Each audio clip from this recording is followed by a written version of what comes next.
Assalamualaikum warahmatullahi wabarakatuh. My name is Kim Harbi Umal. And I'm Yusuf A. Handul. My name is Alcacer Heber. My name is Almond Julin Sali. My name is Faisal Asman.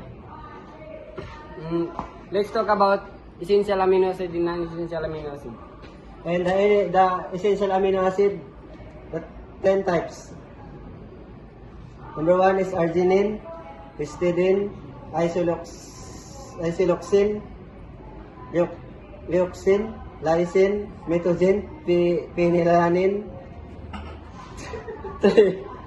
triolin, tryptophan, Berat ko. Non-essential amino acid.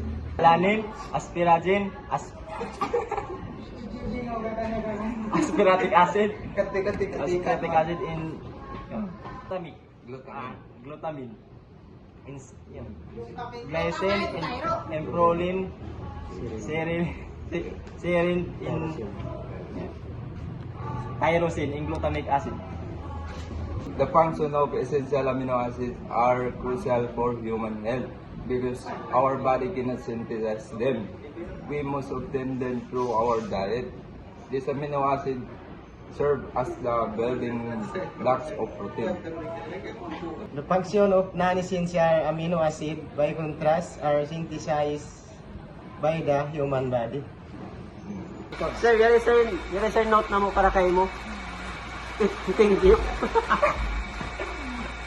Tukol sir akatan. Tukol sa katahan, wala mag-i-end na yung class, hindi na mo ko kalupahan. Thank you. Sir, mua. Thank you, sir. Magsinang-sukol kayo mo. Diba? Ano pa? Uy, That's all. That's all. That's all. Thank you. That's all. Thank you.